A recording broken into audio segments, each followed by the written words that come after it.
দেখেন একটা হিস্ট্রি নিয়ে আসছে, মানে আরেকটা scenario, short pain, fever, bleeding, গাম।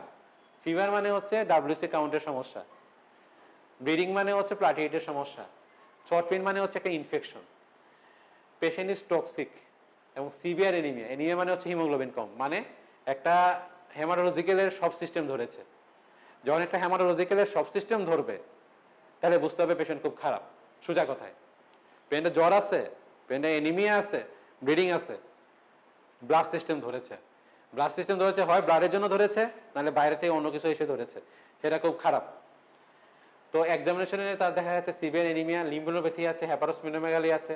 তাহলে আপনারা কি বুঝতেছেন বলেন তো, যে একটা পেশেন্টের এরকম টক্সিক আছে, অর্গানোমেগালি আছে, সেক্ষেত্রে অবশ্যই আমরা চিন্তা করছি কোনো ব্লাডের একটা খারাপ রোগ হতে পারে। ব্লাড অবস্থা ভালো না, হয় ব্লাডের জন্য ভালো না, নাহলে অন্য কিছুর জন্য ভালো না। তো সেক্ষেত্রে আমরা চিন্তা করে থাকি এটা ইউজুয়ালি একটা মেলিগনেন্সি হতে পারে, যেটা আমরা বলে থাকি লিউকোমিয়া অথবা লিম্ফোমা হতে পারে। সেক্ষেত্রে আমরা কি করব? 1, 2, 3 না 4? অবশ্যই আমরা প্রথমে করব হচ্ছে একটা সিবিসি করব, পিবিএফ করব, এবং সিবিসি পিবিএফ করার পরে কিন্তু আপনি ক্লু পেয়ে যাবেন। যদি এটা লিউকোমিয়া হয়ে থাকে, সিবিসি পিবিএফ করলে আপনি এখানের মধ্যে লিউকোমিক সেল বা ব্লাস্ট সেল পেয়ে থাকবেন। সেক্ষেত্রে কিন্তু আমার নেক্সট বা যাইতে হবে না। যদি আমি সিবিসি পিবিএফ করে ব্লাস্ট পাই, ডাইরেক্ট চলে যাব বোন মেরো স্টাডিতে। যদি সিবিসি পিবিএফ করে আমি কোনো ব্লাস্ট বা মেলিগন্যান্ট সেল না পাই, কই যাব? লিম্ফ নোড বায়োপসিতে। সোজা সাপটা কথা, এখানে আর অন্য কোনো পেচি করা যাবে না। একটা আইডিয়াল সিবিসি পিবিএফ একজন ভালো হেমাটোলজিস্টকে দিয়ে করাইতে হবে, অথবা মানে অন্যদেরকে দিয়ে করানো যাবে, কিন্তু ফোকাস রাখতে হবে যে আমার হিস্ট্রিটা এই। তো সেক্ষেত্রে আমি সিবিসি পিবিএফ করে বুঝতে পারবো আমি খারাপ সেল আছে কিনা। খারাপ কিছু থাকলে হচ্ছে বোন মেরো স্টাডি, আর খারাপ কিছু না থাকলে হচ্ছে আমি কি করব? লিম্ফ নোড বায়োপসি করব। আর at first transfer with the patient. এখন প্রথম কথা হচ্ছে এনিমিয়া যখন থাকবে, একটা পেশেন্ট এনিমিয়া নিয়ে আসলো, তখন আপনার পেশেন্টের এই পেশেন্টের রিপোর্ট দেখলেন হিমোগ্লোবিন 7 হয়ে গেল বা 6 হয়ে গেল। আপনি যদি তাকে আগেই ব্লাড দিয়ে দেন, পরে কিন্তু সিবিসি পিবিএফ করলে কিছুই বুঝতে পারবেন না। সেজন্য দয়া করে সবাই, এবং সবাইকেও এটা আপনারা নিজেরা বলবেন, যখন সবকিছু অথেন্টিক কথা বলবেন কেউ কিছু বলতে পারবে না। একটা পেশেন্ট এনিমিয়া নিয়ে আসলে অবশ্যই আগে সিবিসি পিবিএফ করাইতে হবে। সিবিসিএফ করানোর পরেই গিয়ে আপনারা সিদ্ধান্ত নেবেন যে আমি পরবর্তী সময় কোন দিকে যাব। ব্লাড তাদের প্রথম আসতে পারে যে মনে করেন রোগীটা আসলে ব্লাড ট্রান্সফিউশন লাগবে, সিবিসি পিবিএফ আগে একটা স্যাম্পল পাঠিয়ে দিবেন, অন্যগুলো না পাঠান, তারপরে পেশেন্টকে ব্লাড দেন। কিন্তু আগে যদি মানে দিয়ে দেন, সেক্ষেত্রে কোনো ক্লু পাবেন না। তো এটা হচ্ছে একটা জাস্ট ওই সিনারিওর সাথে একটা একুর লিউকোমিয়া পেশেন্ট, একুর লিউকোমিয়া পেশেন্ট আপনি ডিল করবেন না, কিন্তু পেশেন্ট তো প্রথম দিকে আপনাকে একটু ইভালুয়েট করতে হবে, মানে প্রথমে একদিন যখন আসবে আসলে কি লিউকোমিয়া কিনা। তো লিউকোমিয়া জিনিসটা তো অবশ্যই খারাপ। কেন খারাপ? লিউকোমিয়ার সময় পেশেন্টের বা অন্য যে কোনো কারণে হোক, এনিমিয়ার সময় এনিমিয়ার জন্য পেশেন্ট খারাপ হয়ে যায়, ইনফেকশনের জন্য সময় ইনফেকশনের জন্য খারাপ হয়ে যায়, প্লাটিহেট কাউন্ট কমলে প্লাটিহেটের জন্য খারাপ হয়ে যায়। ইমিডিয়েট তো ম্যানেজমেন্ট একটা শুরু করতে হবে, না তো পেশেন্ট রাস্তায় খারাপ হয়ে যাবে। সেক্ষেত্রে পেশেন্টের হিস্ট্রিটা ইম্পর্টেন্ট। এক্সামিনেশনে কি পাইছেন? আমি সাসপেক্ট করছি একুর লিউকোমিয়া, কি করছি আমি আর্জেন্ট সিবিসি পিবিএ পাঠিয়ে দিয়েছি, ব্লাড গ্রুপিং পাঠিয়ে দিয়েছি, আর কিছু রুটিন ইনভেস্টিগেশন পাঠিয়ে দিয়েছি, সেটা হচ্ছে ট্রিটমেন্টের জন্য দরকার।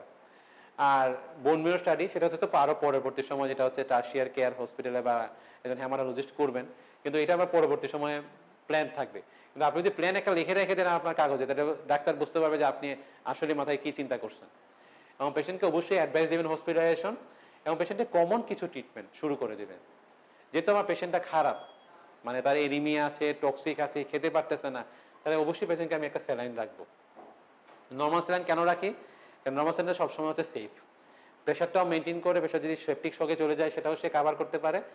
আর ব্রড স্পেকট্রাম অ্যান্টিবায়োটিক দিয়ে থাকে, যেমন গ্রাম পজিটিভ নেগেটিভ। কারণ একটা লিউকোমিয়া পেশেন্ট হোক, একটা ড্রাগের জন্য বোন মেরো সাপ্রেশন হোক, ম্যালেরিয়ার জন্য হোক, বা যে কোনোর জন্য যখন সবকিছু কাউন্ট কমে যায়, একটা ব্রড স্পেকট্রাম অ্যান্টিবায়োটিক লাগে। কমনলি আমি যে এটা যে লিখেছি আমরা কমন আমি দিয়ে থাকি বা আমরা দিয়ে থাকি, আপনি অন্যটাও দিতে পারেন। এবার দুটো অ্যান্টিবায়োটিক দিয়ে থাকি, কেসিন দিয়ে থাকি যে কাভারের জন্য, গ্রাম নেগেটিভ কাভারের জন্য, আর সেপ্রাজিডিম হচ্ছে গ্রাম পজিটিভ বা এই গ্রাম পজিটিভ একটা ব্রড স্পেকট্রাম অ্যান্টিবায়োটিক এটা। আর আমরা কিছু ড্রাগ দিয়ে থাকি যদি লিউকোমিয়া হয়ে থাকে, পেশেন্টের হাইপার ইউরেসিমিয়া থাকে, মানে সেলগুলো যখন ভাঙে ইউরিক অ্যাসিডের পরিমাণ বেড়ে যায়, তখন আমরা একটা অ্যাসপিরিক দিয়ে থাকি। আর যেহেতু সে ইমিউনো কম্প্রোমাইজ, আমরা অ্যান্টিভাইরাল এবং অ্যান্টিফাঙ্গাল দিয়ে থাকি। এটা একটা কমন আমরা দিয়ে থাকি অনেক সময়, সেটা আপনারা জেনে রাখলেন, দেন আর না দেন, যদি জেনে থাকেন যে এটা দিতে পারেন, আপনি যদি পেশেন্টকে এটা দিয়েও পেশেন্টকে রেফার করে দিতে পারেন, কারো কাছে পাঠিয়ে দিতে পারেন, পেশেন্ট কিন্তু সেফ হয়ে যাবে। বা স্টার্ট করে দিয়ে আপনি খবর দিলেন, তাও কিন্তু সেফ হয়ে যেতে পারবে, কারণ দিলে কোনো ক্ষতি নাই। কারণ পেশেন্ট যদি একটা লিউকেমিয়া পেশেন্ট যদি সেপ্টিসিমিয়াতে চলে যায়, যেটা আমাদের হেমাটোলজিতে খুবই ইম্পর্টেন্ট, নিউট্রোপেনিক সেপসিস, আমি এখনই বলে ফেলতেছি, পরবর্তী সময় একটু থাকবে, এগুলো খুবই খারাপ, প্রতিটা সময় খুবই ইম্পর্টেন্ট। তো সেক্ষেত্রে অবশ্যই এগুলো শুরু করে দিবেন এবং পরে ফলো আপ শুরু করে দিবেন। ইনভেস্টিগেশন আসলে পরে পেশেন্টকে সেই অনুযায়ী সাজেশন দিবেন, ব্লাড ট্রান্সফিউশন অথবা রেফার করবেন, আর পরবর্তী সময় আর ফলো আপ করবেন। এখন একটা অন্য জিনিস কথা, তাহলে আমি এনিমিয়া বলে ফেলছি, লিউকেমিয়াটা কমনলি ওভারঅল বলে ফেলছি, সব কিছু দরকার নেই বলার। একটা কমনলি সিনারিও হচ্ছে আপনি ইমার্জেন্সি আসেন, আপনাকে বলছে যে 1 ইউনিট ফ্রেশ ব্লাড দিতে, duty on emergency advice to give fresh whole blood একটা দেন। What should you advise? Try to find out the close-related donor or collect blood freshly. নাকি it is not give fresh blood. Unrelated donor blood or storage blood can be given. Now storage blood always discouraged. কি করবেন?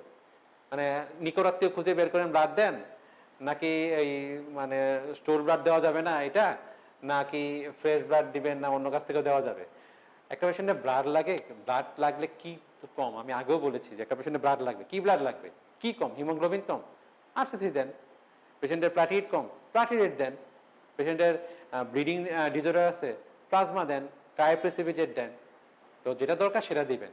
Whole ব্লাডের indication আসলে খুবই কম। Road traffic accident, massive blood loss ছাড়া কিন্তু আসলে হোল ব্লাড দেওয়া হয় না, কারণ blood itself is a toxic. তো সেক্ষেত্রে আরবিসির একটা নির্দিষ্ট হাফ লাইফ আছে, টেম্পারেচার মেনটেনেন্স আছে। থ্যালাসেমিয়া রোগীরা তো সবসময় ব্লাড নিয়েই থাকে, ফ্রেশ ব্লাড দিতে তা তো না। তো সেক্ষেত্রে ফ্রেশ ব্লাডে দিতে হবে এমন কোনো কথা না, গরম ব্লাড দিতে হবে সেটাই কথা না। আপনার যেটা দরকার, যে কম্পোনেন্ট দরকার সেটা দিতে পারবেন, একুরেট স্টোরেজ এবং একুরেট ইন্ডিকেশন বুঝে। আরেকটা হচ্ছে, আমি যেহেতু লিউকেমিয়াটা কভার করেছি, এনিমিয়াটা কভার করেছি, যে একটা লাস্ট একটা টপিক মানে আরো আছে, জাস্ট একটা ইম্পর্টেন্ট জিনিস, আরেকটা ডিজিজ নিয়ে। একটা প্রেগনেন্ট উমেন প্ল্যাটেলেট কাউন্ট কম, ওই common scenario, no history of bleeding, কোনো ব্লিডিং নাই, হাউ ইউ ইভালুয়েট? 1 করবেন, 2 করবেন, 3 করবেন, না এ বি সি না ডি?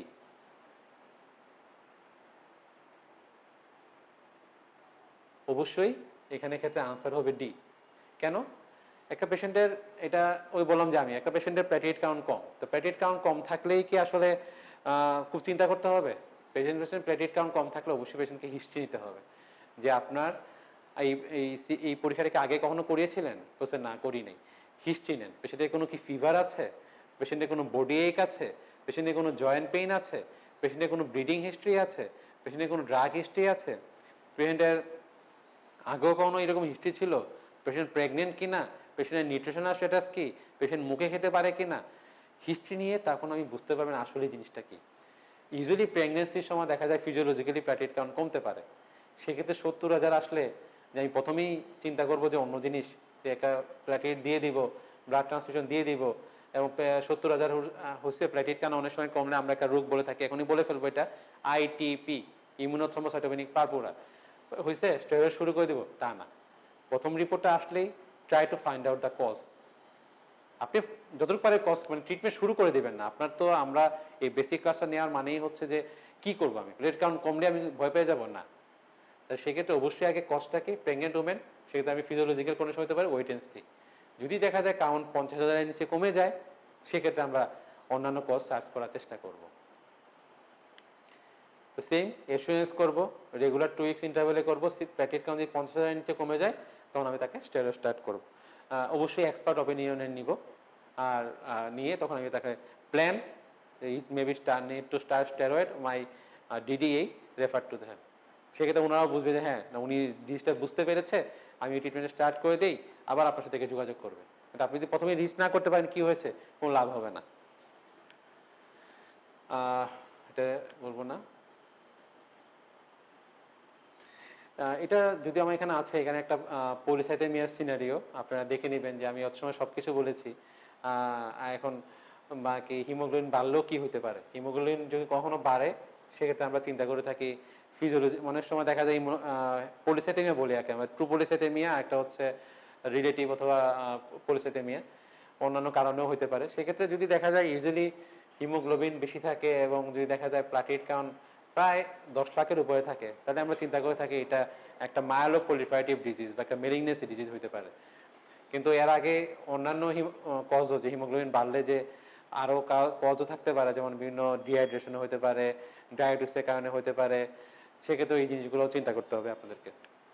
এটা পলিস্যাথেমিয়া ট্রিটমেন্ট, এটা আমি জাস্ট দিয়েছি, তো দেখে রাখবেন। পলিস্যাথেমিয়া হয়ে থাকলে আমরা ইউজুয়ালি পলিস্যাথেমিয়া রুব্রা বেড়া যেটা বলি আমরা, এটা দরকার নেই জানার, জাস্ট জেনে রাখেন পলিস্যাথেমিয়া রুব্রা বেড়া হয়ে থাকে আমরা বেনিসেকশন করে থাকি, একটা অ্যান্টিপ্লাটেড ড্রাগ দিয়ে থাকি এবং হাইড্রা দিয়ে থাকি হচ্ছে কাউন্টটা কমানোর জন্য বা ইনইফেক্টিভ এরিথ্রোপয়েটিসটা কমানোর জন্য।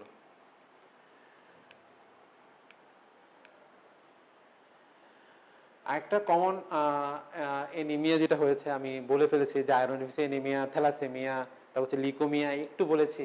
আরেকটা কমন আপনারা পেয়ে থাকবেন হচ্ছে মেগালোব্লাস্টিক এনিমিয়া। এটা বয়স্ক মানুষ, দাঁত নাই, বুড়া চাচি হইতে পারে, ওর দাঁত নাই, পেশেন্ট দেখা যাচ্ছে একটা পেশেন্ট ভেজিটেরিয়ান,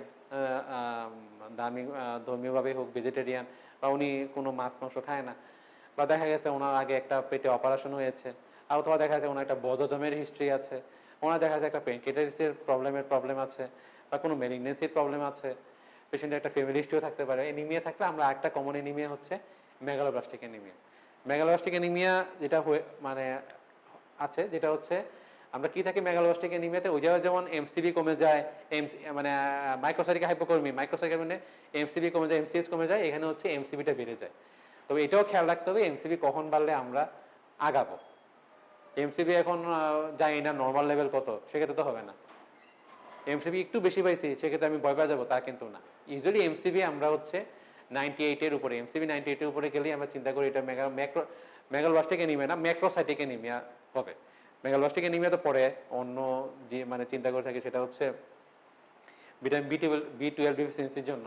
তো প্রথম হচ্ছে এমসিবি যদি বেশি থাকে তাহলে এটাকে ম্যাক্রোসাইটিক এনিমিয়া হতে পারে, এবং ম্যাক্রোসাইটিক এনিমিয়া কমনলি আমরা কি বলি, এটা মানে এটা বি টুয়েলভ ডেফিসিয়েন্সির জন্য না।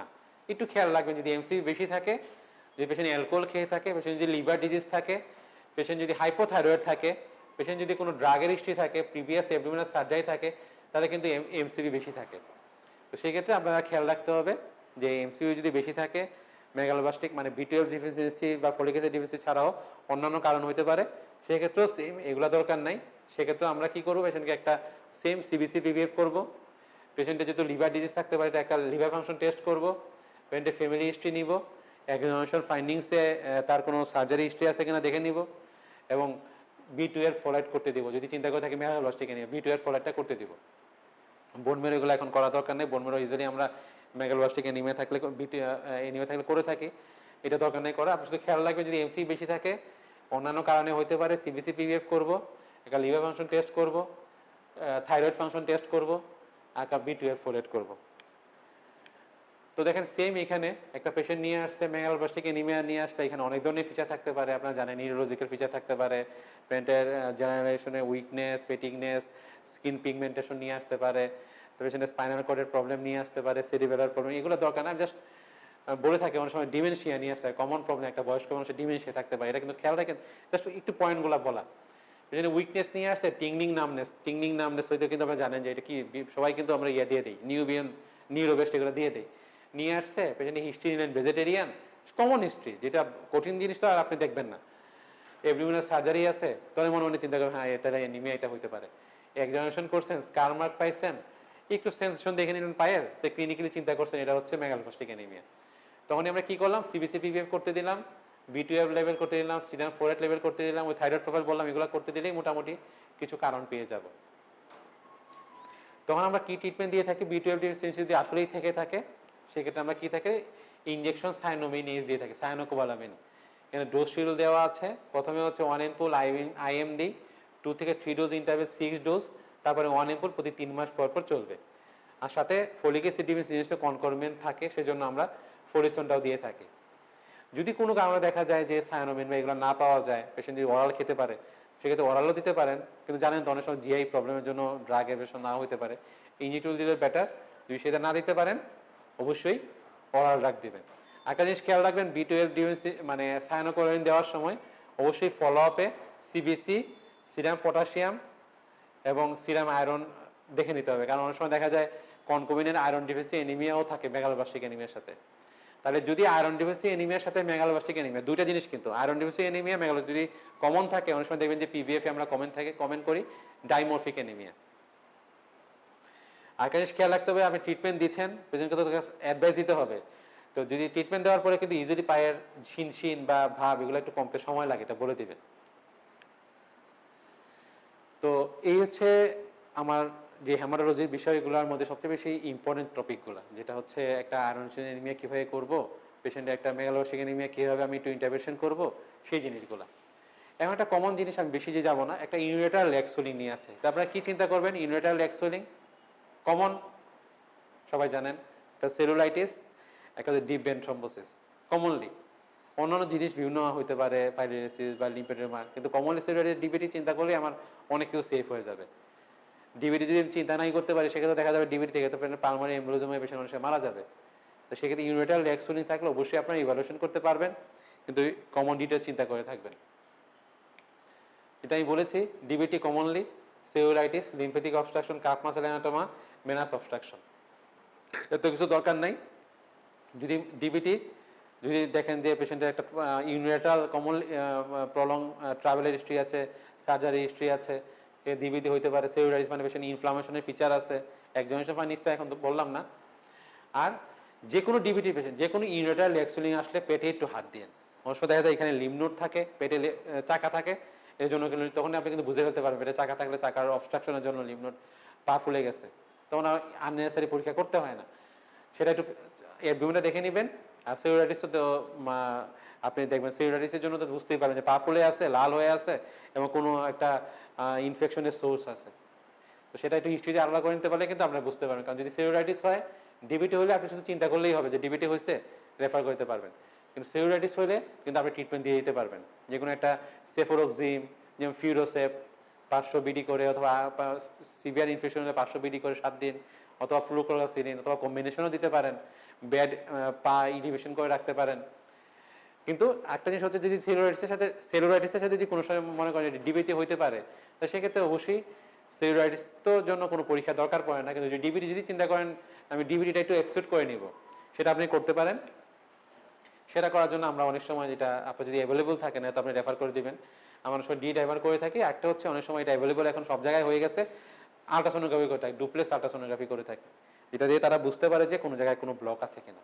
জাস্ট এই যদি করতে পারি, সিবিসির মধ্যে যে সেলুলাইটিস থাকলে ডাব্লিউসি কাউন্ট বেশি থাকবে, নিউট্রোফিল বেশি থাকবে, আর একটা ডি ডাইমার করতে পারি, আর একটা হচ্ছে আল্ট্রাসোনোগ্রাফি। আপনাদের আর অন্য কিছু দরকার নেই। এবার যদি আল্ট্রাসোনোগ্রাফি করতে পারি, সেক্ষেত্রে আমি বুঝে ফেলতে পারবো যে ডুপ্লেক্স আল্ট্রাসোনোগ্রাফি মানে পায়ের বেসের গোড়ায়, রাইট লিম অথবা লেফট লিম, অথবা আল্ট্রাসোনোগ্রাফি পেটের একটা আল্ট্রাসোনোগ্রাফির সাথে পেটের আল্ট্রাসোনোগ্রাফি, পেটের কোনো অবস্ট্রাকশন আছে কিনা করলে কিন্তু আপনি হয়ে যাবে। তাহলে ইউনিটাল এক্সপোজার আছে, সেলুলাইটিস আছে, ডিবিটি আছে। সেলুলাইটিসের ট্রিটমেন্ট দিব, ডিবিটিটা এক্সক্লুড করব। ডিবিটি যদি আমি পেয়ে যাই, এই পরীক্ষাগুলো করে একটা ডি ডাইমার আল্ট্রাসোনোগ্রাফি করে আমি রেফার করে দিব। আমি পেশেন্টকে অ্যাডভাইস দিব যে অবশ্যই আপনি তাড়াতাড়ি যান এবং ট্রিটমেন্ট শুরু করেন। তো ডিবিটির জন্য আমরা ইউজুয়ালি এই ধরনের ট্রিটমেন্টগুলো দিয়ে থাকি।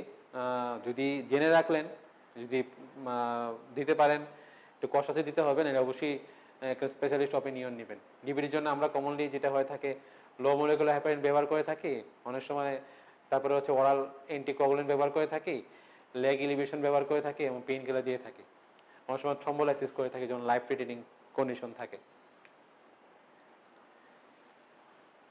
আর ডিবিটি যখন আমরা ট্রিটমেন্ট দিয়ে থাকি, যদি দেখা যায় মানে সিঙ্গেল ইভেন্ট হয় ডিবিটি, আমরা অনেক সময় যে ওরাল অ্যান্টিকোয়াগুলেন্ট যেটা আছে, সেটা হচ্ছে ইউজুয়ালি 3 to 6 মান্থ দিয়ে থাকি। আর একটা জিনিস খেয়াল রাখবেন যে অনেক সময় দেখা যাবে যে আপনি ডায়াগনোসিস না করেন, আমি ডায়াগনোসিস করে দিলাম, আপনার কাছে পেশেন্টটা গেল, আমরা মনিটরিং করে থাকি কি পিটিআইএনআর। পিটিআইএনআর নর্মাল লেভেল থেকে 2 to 1.2 বা 2.5 বেশি রাখি আমরা, এটা অ্যাকর্ডিং টু ডিজিজ কন্ডিশন। সেক্ষেত্রে আমরা এভাবে মনিটর করে থাকি। অবশ্যই কেউ ওরাল অ্যান্টিকোয়াগুলেন্ট খেয়ে থাকলে তার কাগজটা দেখবেন যে পিটিআইএনআর রেগুলার মনিটরিং করা হয় কিনা। এটা অবশ্যই একটা খুবই লাইফ সেভিং ব্যাপার, নাহলে পেশেন্টের কিন্তু ব্লিডিং হয়ে যাবে। Management of blood transfusion reaction কিছু বলার দরকার নাই, জাস্ট খালি অনেক ধরনের রিঅ্যাকশন হতে পারে। সিম্পল ব্লাড রিঅ্যাকশন হতে পারে, পাইরোজেনিক রিঅ্যাকশন হতে পারে, ব্যাকটেরিমিয়া হতে পারে, ট্রান্সফিউশন এগুলো একুট লাং ইনজুরি হতে পারে, তারপর অ্যানাফাইলেটিক শক হতে পারে। তো এটা একটু খেয়াল রাখতে পারেন। একটা পেশেন্ট আপনার কাছে আসলো, পেশেন্টের খুব সোয়েটিং হচ্ছে, পেশেন্টের শিভারিং হচ্ছে, পেশেন্টের বিপি কমে গেছে, পেশেন্টের রেসপিরেটরি ডিস্ট্রেস হচ্ছে। তো বিভিন্ন কারণ ছাড়া সিম্পলি যে একটা ব্লাড ট্রান্সফিউশন, যেহেতু আমার হেমাটোলজি বিষয়, সিম্পলি যে একটা ব্লাড ট্রান্সফিউশন অথবা অনেক সময় একটা ইনজেকশনের জন্য হতে পারে, সেটাও তো আপনার খেয়াল রাখতে হবে। যে কোনো সময় পেশেন্ট খারাপ নিয়ে আসলে অবশ্যই ড্রাগ হিস্ট্রি, আপনি কোনো রক্ত পাইছেন কিনা, এটা একটু জিজ্ঞেস করে নিন। কারণ এগুলোর জন্য হতে পারে, এটা আমি ডিটেলস ভিতরে যাব না। তো ট্রান্সমিশন রিঅ্যাকশন হলে কমনলি আমরা কি দিয়ে থাকি, যেমন একটা, তো ট্রান্সমিশন হলে প্রথমে এনশিওর করি আসলে কি সিম্পল ট্রান্সমিশন রিঅ্যাকশন কিনা, যে সামান্য টেম্পারেচার বাড়লো, সামান্য কোনো চুলকানির মতো হইলো, তেমন কিছু হয় নাই, সেক্ষেত্রে কিন্তু আসলে সব ধরনের ইঞ্জেকশন লাগে না। একটা প্যারাসিটামল দিলে হয় বা ইঞ্জেকশন এবিল দিলে হয়, স্টেরয়েড দেওয়ার দরকার পড়ে না। তাই সিম্পল ট্রান্সমিশন রিঅ্যাকশনটা এক্সক্লুড করতে হবে।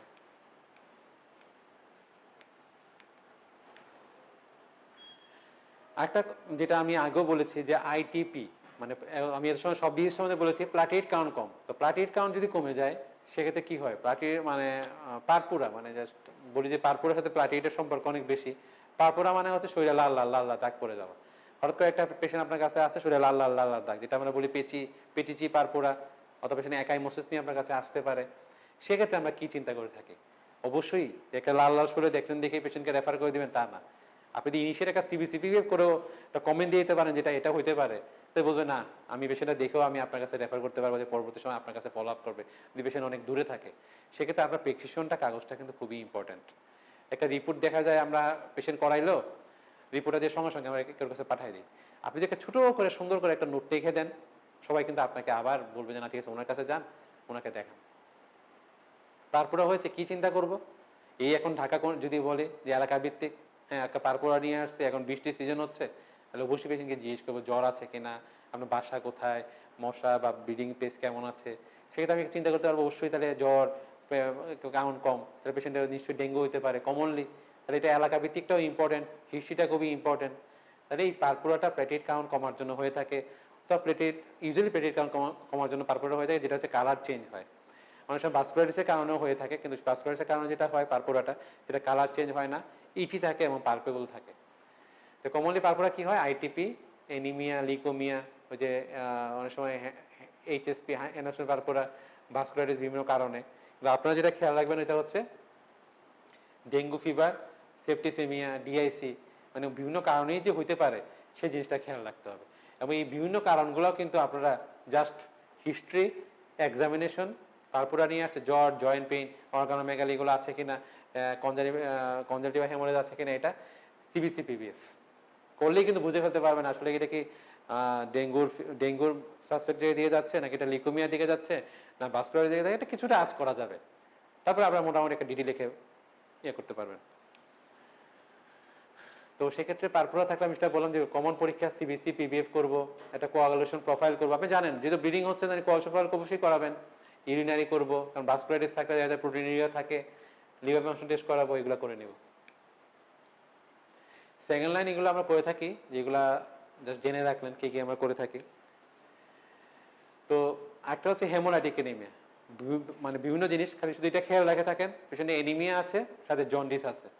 যদি পেশেন্টে এনিমিয়া, জন্ডিস থাকে, তাহলে যদি তাহলে সেক্ষেত্রে আমরা অনেক সময় চিন্তা করে থাকি এটা হেমোলাইসিস, কারণ এনিমিয়াও আছে, জন্ডিস হয়ে গেছে।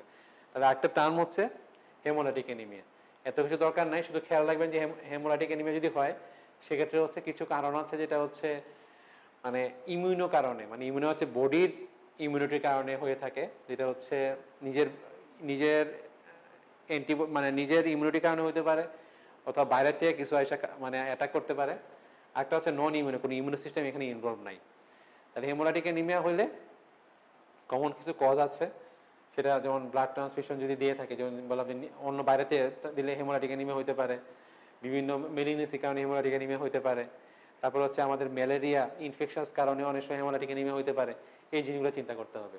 সেক্ষেত্রে অনেক সময় অ্যানিমিয়া থাকলে আমরা কিন্তু লিভার ফাংশন টেস্টটাও দিয়ে থাকি, যেমন সিরাম বিলিরুবিন, ডাইরেক্ট ইনডাইরেক্ট, সিরামে এলডিএইচ, তারপর পিবিএফ এ কোনো স্পেরোসাইট আছে কিনা, কোনো ভাঙ্গা সেল আছে কিনা, তারপর হচ্ছে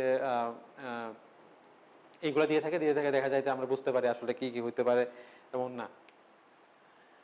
তো দেখেন একটা হেমোলাইটিক অ্যানিমিয়া কমন, যে আইটিপি যেমন বলেছিলাম আমি, যে আইটিপি প্ল্যাটেলেট কাউন্ট কম, একটা হচ্ছে অটোইমিউন হেমোলাইটিক অ্যানিমিয়া, মানে অ্যানিমিয়া হয়েছে কিন্তু যে একটা অটোইমিউন কজ, মানে শরীর থেকে যেমন একটা মানে নিজে নিজে অ্যান্টিবডি তৈরি হয়েছে, বিভিন্ন ডিজিজের কারণে হতে পারে, হলে অনেক সময় অটোইমিউন হেমোলাইটিক অ্যানিমিয়া হয়। তো সেটার ক্ষেত্রে আমরা কি ট্রিটমেন্ট দিয়ে থাকি, শুধু আপনি যদি হিস্ট্রিটা দেখেন সেক্ষেত্রে আমি বুঝতে পারবো যে আমরা কি ট্রিটমেন্ট দিয়ে থাকি। এটা আপনারা না দেন কিন্তু বুঝতে পারবেন কি। তো অটোইমিউন হেমোলাইটিক অ্যানিমিয়া যে ফিচার অফ এনিমিয়া থাকবে, জন্ডিস থাকবে, কোনো অর্গানোমেগালি থাকবে না, কোনো বনি টেন্ডারনেস থাকবে না, পরীক্ষা করে দেখা যাবে যে এনিমিয়া আছে, কিন্তু পেশেন্টের ডাব্লিউসি দেখেন এনিমিয়া আছে, ডাব্লিউসি কাউন্ট ভালো, প্লাটির কাউন্ট ভালো, রেটিক্সটা কিন্তু বেড়ে গেছে। রেটিকুলোসাইট কাউন্ট বাড়লেই যে আমরা বুঝিতে কোনো লাইসিস হচ্ছে এবং প্রোডাকশন বেড়ে গেছে। বিলিরুবিন বেড়ে গেছে, এখানে বিলিরুবিন কোনটা বাড়বে? আমি সিবিসির সাথে কিন্তু লিভার ফাংশন টেস্টটা খুবই ইম্পর্টেন্ট, অবশ্যই ডাইরেক্ট ইনডাইরেক্ট। কোনটা বেড়েছে? ইনডাইরেক্ট বেড়েছে, যেটা হচ্ছে হেমোলাইটিকে বাড়ে, কিন্তু এএসটি এলটি নর্মাল।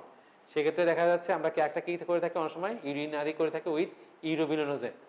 যদি এরকম একটা ফিচার থাকে আমরা বুঝে নিই এটা একটা হেমোলাইটিক অ্যানিমিয়া হতে পারে। তো সেক্ষেত্রে আমরা আইয়া চিন্তা করি। এবং অটোইমিউন হেমোলাইটিক অ্যানিমিয়া আপনারা জানেন, মজার ব্যাপার হচ্ছে অটোইমিউন একটা হেমোলাইটিক অ্যানিমিয়া একটা পেশেন্ট আছে, অ্যানিমিয়া পেশেন্ট নিয়ে আসছে, পেশেন্ট ব্লাড দিচ্ছে, কোনো পেশেন্টের অ্যানিমিয়া বরং আরও কমে যাচ্ছে দিন দিন। তাহলে মাথায় রাখবেন কোনো ইয়াং পেশেন্ট হতে পারে বা old age young patient blood দিচ্ছে 4-5 হয়ে গেছে, ব্লাড দিচ্ছে আর ব্লাড খালি কমতেছে, সেক্ষেত্রে চিন্তা করতে হবে যেহেতু অন্য কারণে লসের হিস্ট্রি নাই, যদি কোনো লসের হিস্ট্রি এক্সপেক্ট করতে পারেন তাহলে মেকানিক মানে অটোইমিউন কোনো কাজে কিন্তু হিমোগ্লোবিন বেড়ে থাকে, মানে ভেঙে যায়, সেই জন্য কমে। সেক্ষেত্রে ব্লাড যত দিবেন পেশেন্ট কিন্তু এনিমিয়া আরও এগ্রিভেট করবে, সেক্ষেত্রে আমরা অনেক ট্রিটমেন্ট করে থাকি স্টেরয়েড দিয়ে। তাহলে আপনারা এটা মাথায় রাখতে পারেন যে এনিমিয়া হলে অটোইমিউন হেমোলাইটিক অ্যানিমিয়া একটা লাইসিসের কারণেও হতে পারে। এটা আমি ডিটেলস যাবো না, সেটা খেয়াল রাখবেন। অ্যাপ্লাস্টিক অ্যানিমিয়া মানে অ্যাপ্লাসিয়া, কিছুই নাই। ওটা একটা সিবিসি রিপোর্ট পাইলেন, স্যার হিমোগ্লোবিন সব কম মানে আমরা চিন্তা করে থাকি পেশেন্টের সব কম মানে হচ্ছে বোন মিরো থেকে যে কোনো কারণে হোক প্রোডাকশন কমে গেছে, হয় অন্য কিছু এরা প্রোডাকশন কমে গেছে, না বোন মিরো নিজস্ব ইটসের প্রোডাকশন, কারণ অনেকগুলো আছে, সেক্ষেত্রে আমরা অ্যাপ্লাস্টিক অ্যানিমিয়া বলে থাকি।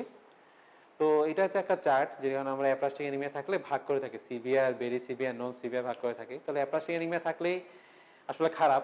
তো খারাপ হলে যে ট্রিটমেন্ট নাই তা কিন্তু না। অনেক সময় দেখা যায় বিভিন্ন ভাইরাল কারণে, বিভিন্ন ড্রাগ কজের কারণে কিন্তু অ্যাপ্লাসিয়া হয়ে থাকে, রেডিয়েশনের মানে ইয়ার কারণে হয়ে থাকে, যেগুলো কিছু রিভার্সিবল কজও আছে, ভাইরাল ইনফেকশনেও হতে পারে, এইগুলো কিন্তু রিভার্সিবল হয়ে যায় অ্যাপ্লাস্টিক অ্যানিমিয়া। অ্যাপ্লাস্টিক অ্যানিমিয়া হইলেই দেখে যে পেশেন্ট এখানে মরে যাবে তা কিন্তু না। তো অ্যাপ্লাস্টিক আর কিছু আছে যখন আমরা ভাগ করি অ্যাপ্লাস্টিক অ্যানিমিয়া মানে ভাগ করি, এটা আলাদা জিনিস। তো অ্যাপ্লাস্টিক অ্যানিমিয়া যা থাকলে আপনি আবার বললাম সব কমে গেছে, সব কমে গেলে কি ট্রিটমেন্ট? অ্যাপ্লাস্টিক অ্যানিমিয়া অ্যানিমিয়ার দুটো ট্রিটমেন্ট, এটা হচ্ছে সাপোর্টিভ, সব ধরনেরই, লিউকেমিয়ারও সেম, সাপোর্টিভ একটা ডেফিনিট।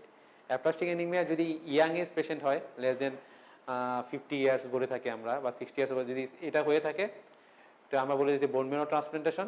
আর যদি দেখা যায় ওল্ডার এজ হয়, অনেক সময় আমরা ইমিউনোসাপ্রেসিভ ড্রাগ দিয়ে থাকি। আর সাপোর্টিভ ম্যানেজমেন্টের মধ্যে যদি অ্যানিমিয়া থাকে অ্যানিমিয়ার ম্যানেজমেন্ট, ইনফেকশন থাকলে অ্যান্টিবায়োটিক, প্লেটলেট কাউন্ট কম থাকলে প্লেটলেট ট্রান্সফিউশন সেটা দিয়ে থাকে।